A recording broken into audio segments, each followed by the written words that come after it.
Evening cousin വിളിച്ച് കൊച്ചാടെ വീട്ടിലേക്ക് വരാൻ പറഞ്ഞിട്ടുണ്ടായി. ഇതെന്റെ വേറൊരു കസിൻ ഷാഫി. അങ്ങനെ വീട്ടിൽ നിന്ന് ഇറങ്ങി നേരെ കൊച്ചാടെ വീട്ടിലേക്ക് പോയി. അവിടെ ചെന്നപ്പോ ദേ രണ്ടുപേര് നിൽക്കുന്നു, ഷെൻസു ആദൂട്ടനും. ചെന്നപ്പോ മൈൻഡ് ആക്കിയില്ല, കാരണം എന്താ, വേടന്റെ പാട്ട് കേട്ട് ഡാൻസ് കളിക്കായിരുന്നു. സ്ക്രീൻ കാസ്റ്റ് ചെയ്യുന്നതിന്റെ ഇടയ്ക്ക് രണ്ടെണ്ണത്തിനെ കാണാനില്ലായിരുന്നു. രണ്ടെണ്ണം ഇറങ്ങി വന്നത് പുലി കളിക്കാൻ വരുന്ന പോലെയായിരുന്നു. പൗഡർ ഫുള്ളകത്താക്കി വന്നപ്പോഴാണെങ്കിൽ കല്ല് മണ്ണല്ലേ എന്റെ മണ്ണയ്ക്ക്. പിന്നെ പാപ്പമ്മയെ കാണിക്കാൻ വേണ്ടി വീഡിയോ ടിവിയിലോട്ട് ഇട്ടപ്പോഴത്തേക്ക് രണ്ടെണ്ണം ഇരുന്ന് ടാറ്റ പറയായിരുന്നു. ഞാൻ ടാറ്റ പറയുന്ന കൊച്ചുദ്ദേശിച്ച, പക്ഷെ അവനിരുന്ന് ടാറ്റ പറയായിരുന്നു. ഒരു ഹായ് കൂടെ പറഞ്ഞേ, അതൊട്ടാ ഹായ് പറഞ്ഞേ. പിന്നെ ഈവനിങ് ഒരു പഴംപൊരിയൊക്കെ കഴിച്ച്. ഇത് ഞങ്ങളുടെ എക്സ്പ്രഷൻ ക്വീൻ ആണേ. വേണോ? കൈ കാണിച്ചേ, കൈ കാണിക്ക്.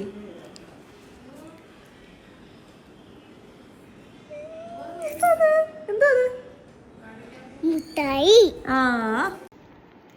എന്താ പറയണ്ടേ? ഇതിനകത്ത് കാണിച്ചേ. ഞാൻ ആ ഡയറി മിൽക്ക് പൊട്ടിച്ചു കൊടുക്കാൻ വേണ്ടിയുള്ള നെൽപ്പാണ് നിൽക്കുന്നത്. ദണ്ണോ? പൊട്ടിച്ച് കൈ കിട്ടിയത് അവൾ അതും കൊണ്ടോടി. ഷോർട്സ് ഒക്കെ ഓരോന്ന് വാപ്പുമ്മ കണ്ടിട്ട് അതിന്റെ ഇടയിൽ അത് കണ്ടിട്ട് ഇഡ്ഡലിയാണോ ഒരു എക്സ്പ്രഷനും ഇല്ലായിരുന്നു. ഇനി ഷെൻസുവിനെ നോക്കണ്ട, അത് ഫോണില്ലേ. അപ്പൊ ടാറ്റാ.